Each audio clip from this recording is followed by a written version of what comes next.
मेरा कर दो रे अमर सुहाग वर दो वट राजा। मेरा कर दो रे अमर सुहाग वर दो वट राजा। मेरी चुड़िया अमर करो बिंदिया अमर करो। चुड़िया अमर करो बिंदिया अमर। जैसे सावित्री के मिलल वरदनवा होके hello everyone, welcome back to my channel. कैसे हैं आप सब? उम्मीद करती हूँ कि आप सब ठीक होंगे। तो आज मैं आप लोगों के साथ शेयर करने वाली हूँ अपना सावित्री पूजा ब्लॉग और सावित्री पूजा विधि सब कुछ। ये सावित्री पूजा कहीं है तो पूजा विधि आप क्या क्या सामग्री होती है और थोड़ा सा मेकअप ट्यूटोरियल भी आपको मिल जाएगा। तो पूरा ब्लॉग देखिएगा, बहुत ही हेल्पफुल हो जाएगी आप लोग अगर फर्स्ट टाइम सावित्री पूजा करते हैं या ऐसे भी करते हैं तो बहुत कुछ सबको नहीं पता होता है, तो देख करके बहुत कुछ सीखने को मिल जाएगा।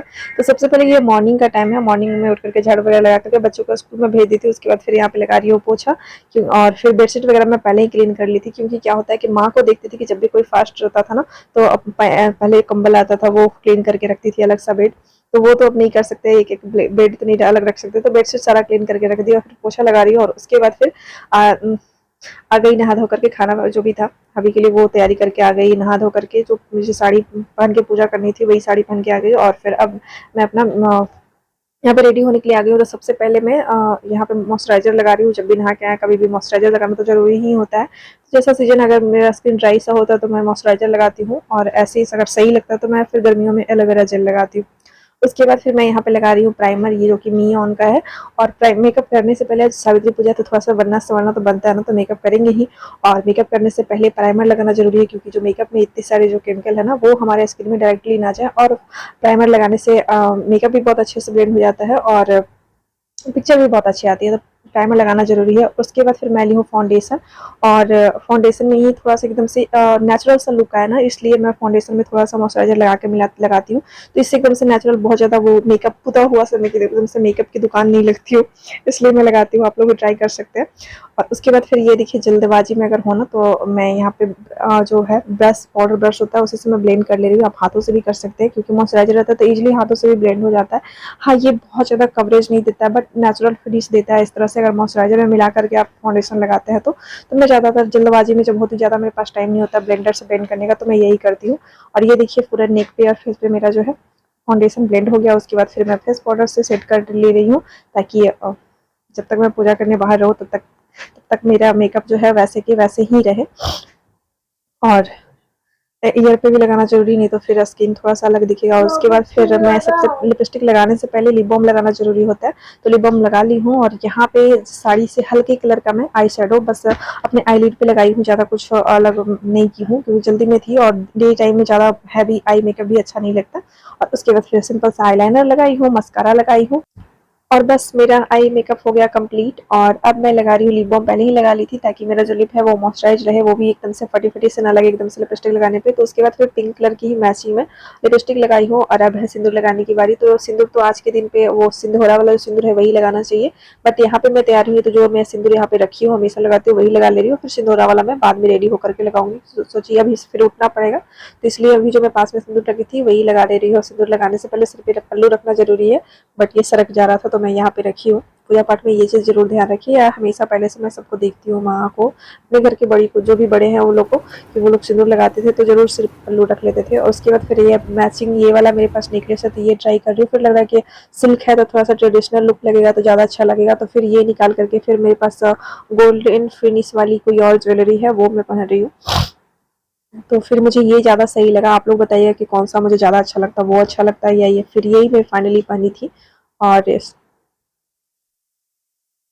ये इसी के मैचिंग फिर मैं यहाँ पे इयरिंग डाली हूँ। और फिर इसके बाद फिर मुझे लगा कि कहीं इयरिंग में मैच तो नहीं कर, अलग से मैच तो नहीं करूँ तो ज़्यादा अच्छा रहेगा क्या, तो फिर वो वाला मैं इयरिंग देखी और फिर मुझे लगा कि यही सही है। और फिर ये गोल्डन कलर की ही मैं अलग से छोटा सा नथ पहनी हूँ। और उसके बाद फिर ये मैचिंग मेरी कुछ लहठी में लाई थी पूजा था तो न्यू लहठी हमेशा मैं ऐड करती हूँ जब भी पूजा कुछ करती हूँ तो।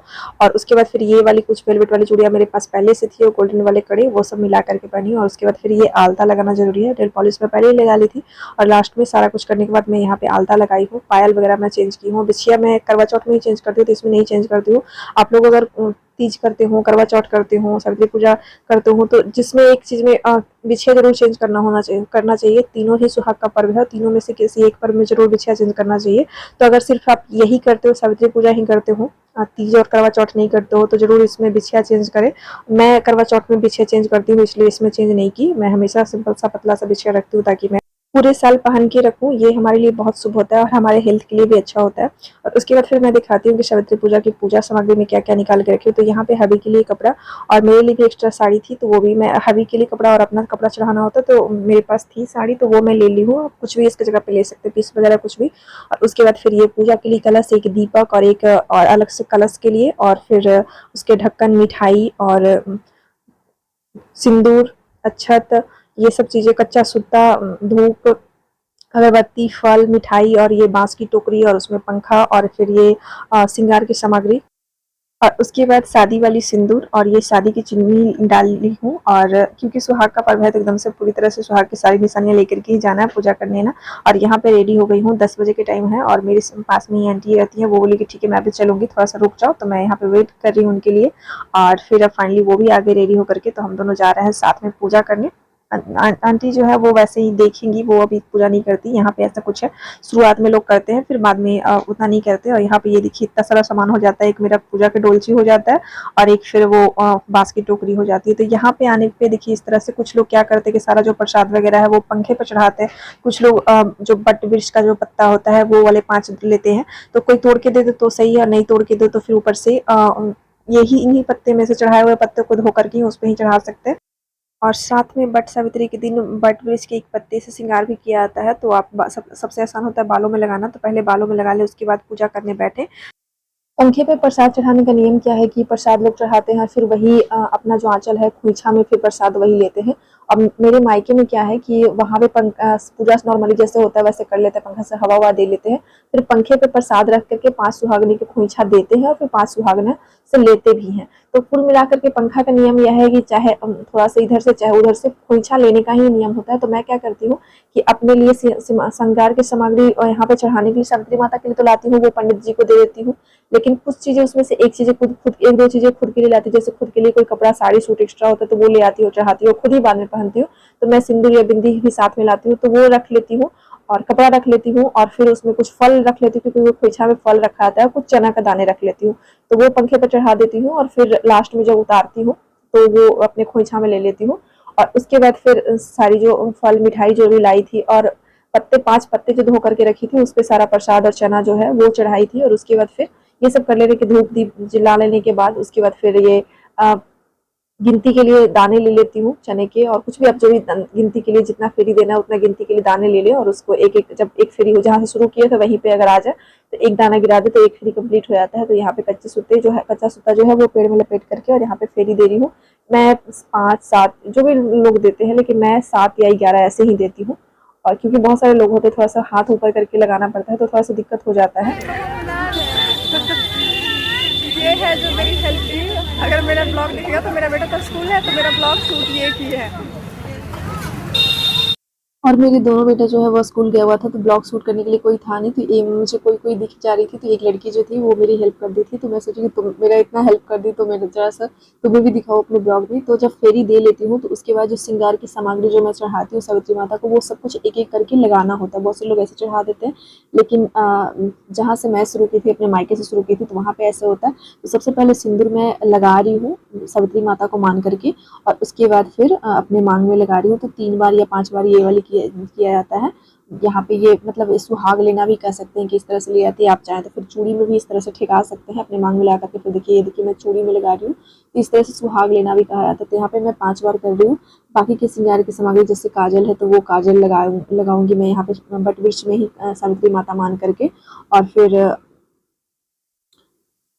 जो भी सामग्री मैं यहाँ पे पंखे पे जो चढ़ाई थी वो भी मैं यहाँ पे अपने आंचल में रखूँगी। जैसे कि बतासा वो प्रसाद चढ़ाई थी, तो वो भी मैं ले रही हूँ। नेल पॉलिश है, मेहंदी है, वो बिंदी है, ये सारी चीज़ें लगा करके फिर जो आईना कंघी है उससे कंघी भी करूँगी, और फिर जो आईना है वो मैं दिखाऊंगी। तो इस तरह से की जाती है। यहाँ पे सावित्री माता को सारी सामग्री जो है एक एक करके अर्पित कर दी और पंखे पे जो सामग्री चढ़ाई थी खुद के लिए वो भी खोइछा में ले ली और फिर जो कलश में जल दी थी वो भी लास्ट में दे दी और वो थोड़ा सा जल बचा के ले जाना है, हस्बैंड को पिलाना होता है। इस तरह से खोइछा ले लिया। फिर पंखा भी होंकना होता है, जो पंखा उतारते हैं तो वो तो पंखा से पूरे देखिए बट ब्रिज को पूरी तरफ से एक फेरी लगा करके हवा दे रही हूँ और उसके बाद फिर गले मिलेंगे तो वो चीज़ें बहुत ज़्यादा सूट नहीं हो पाती क्योंकि कोई था नहीं, तो कोई जब मिल जा रहा था थोड़ी सी चीज़ें मैं सूट हो जा रहा था, बाकी चीज़ें नहीं हो रही थी। बट वृक्ष से गले लग करके प्रणाम करके और फिर उसके बाद होता है सिंदूर लगाने का। 5 सुहागिनों, कम से कम 5 जितना भी सुहागिनों को लगा सकते हैं, जोड़ा मांग कर सकते हैं और कम से कम लेकिन कम से कम 5 सुहागिनों को जोड़ा मांग मतलब सिंदूर लगाना चाहिए और 5 सुहागिनों से लगवाना भी चाहिए। तो इसके बाद फिर मैं सारा पूजा की सामग्री यहाँ पर से समेट ले रही हूँ और उसके बाद फिर वैसे ही खोइछा लिए ही उसको किस तरह से बांध ले, खोइछा लिए ही और फिर सिंदूर लगाएंगे सबको। और ये पूजा पाठ हो जाने के बाद कथा सुना जाता है। तो यहाँ पे पंडित जी रहते नहीं कि कथा सुनाएंगे, तो कथा फिर मैं घर आके मोबाइल में सुन लेती हूँ। आपके यहाँ भी अगर ऐसा हो तो आप फिर मोबाइल में कथा सुन सकते हैं। और ये देखिए यहाँ पे 5 सुहाग ने मुझे भी सिंदूर लगाई है, मैं भी 5 को लगा करके आई हूँ और फिर अब आती हूँ घर। भी बहुत तेज हो गई थी और गर्मी से हालत खराब हो गई थी। और यहाँ पे आने के बाद में यहाँ पे बेगूसराय में अलग ही रिचुअल होता है, मैथिली रीति रिवाज फॉलो किया जाता है। तो वहाँ पे फर्स्ट जो होता है ना बरसाइत पूजा बुलाया था सावित्री पूजा को, तो बहुत अच्छे से बड़े धूमधाम से की जाती है, सारे गाँव के लोग जीत जाते हैं। तो हमारे बिल्डिंग में यही से हुआ था। ये मतलब इनका पहला है, तो इनका ये इस तरह से देखिए सामान वगैरह और बहुत ही अलग रिचुअल होता है, बहुत अच्छा लगता है। तो एक वहाँ से पूजा करके ये आ गए हैं और आने के बाद फिर यहाँ पे सत्तू किसी चीज़ सत्तू बनाया जाता है मीठा में बोल करके इस तरह से। और फिर आम एक रहता चढ़ाया जाता है, जो कलश रखा हुआ है डिजाइन वाला, उस पर आम लेकर के सिर पे लेकर के जाना होता है और वही आकर के प्रसाद सबको बांटना होता है। तो ये मैं जब पूजा करके आई ना, ये पहले थोड़ा सा चली गई थी पूजा करने और मुझे थोड़ा सा देर हो गया था, तो मैं जब पूजा करके आई तो फिर ये लोग भी आ गए थे। तो मैं सोची कम से कम गीत में चली जाती, पूजा में साथ में नहीं जा पाई, थोड़ा सा पीछे हो गई थी। तो यहाँ पे गीत हो रहा था, मैं आ गई और अभी भी तब तक रेडी होने लगे। वो रेडी बच्चों को लाना था स्कूल से, तो वो बच्चों को ला करके तब रेडी हो जाएंगे। फिर पति की भी पूजा की जाती है तो वो मैं दिखाऊंगी। तो वहाँ पे वो वाला भी थोड़ा सा मैथिली रीति रिवाज भी आपको अटेंड की, वो भी दिखा दी। आप लोग बताइएगा कि आपके यहाँ भी ऐसा रिचुअल होता है। उसके बाद फिर यहाँ पे आ गई हूँ और चुन्नी वगैरह हटा दी क्योंकि बहुत देर हो गया था तब तक। और यहाँ पे पानी ली हूँ और इनका पैर धो रही हूँ। सबसे पहले अपने पति के पैर धोना होता है, तो इनका पैर धो रही हूँ और पैर को धुले हुए पानी को सिर पे लगाना होता है, तो वहाँ पे ये लगा रही हूँ।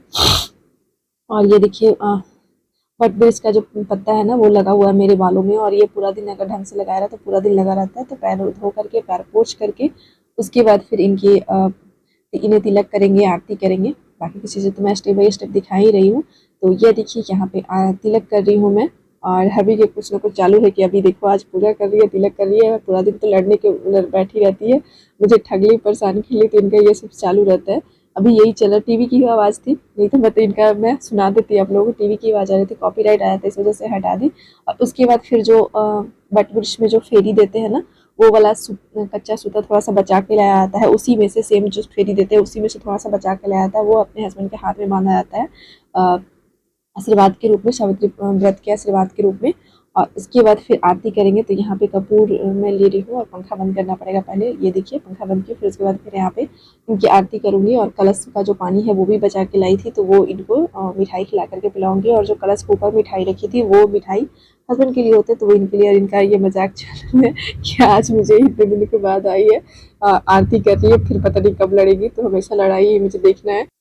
आरती कर लेने के बाद आरती की थाल अलग कर देती हूँ और उसके बाद फिर प्रसाद की मिठाई खिलाती हूँ और कलश वाला बचा के जल लाती थी वो पिला रही हूँ। और उसके बाद फिर प्रणाम करूँगी और जो पंखा चढ़ाई थी उस पंखे से हवा देना है और इन्हें प्रणाम करके आशीर्वाद लेती हूँ। उसके बाद ही कुछ फल वगैरह जो है वो फल या जल जो भी है वो ले सकते हैं। और साथ में अगर आपके यहाँ पंडित जी हैं तो आप जो चढ़ाई है पूजा में, पूजा की सामग्री, बाँस की टोकरी और श्रृंगार की सामग्री, वो भी पंडित जी को देना होता है। साथ में दक्षिणा और कुछ सीधा भी, सीधा करने का मतलब वो कि एक दिन का खाना, कम चावल दाल नमक हल्दी ये सब, और नहीं तो कम से कम पैसे और जो श्रृंगार की सामग्री चढ़ाए हैं वो सब निकाल करके देंगे। उसके बाद फिर हम कुछ मीठा लेंगे, फल पहले शरबत पीती हूँ, उसके बाद फिर कुछ मीठा फल खाएंगे। तो यही था मेरा सावित्री पूजा ब्लॉग और सावित्री पूजा की पूरी विधि। उम्मीद करती हूँ कि आप सबको पसंद आया होगा। आप सबको मेरी वीडियो पसंद है तो मेरी वीडियो को लाइक कीजिएगा और मेरे चैनल पर पहली बार आए सब्सक्राइब करके ही जाइएगा। वीडियो एंड तक देखने के लिए थैंक्स फॉर वॉचिंग। और ये रहा मेरा श्रृंगार की सामग्री बास्केट जो मैं देने जा रही हूँ पंडित जी के यहाँ।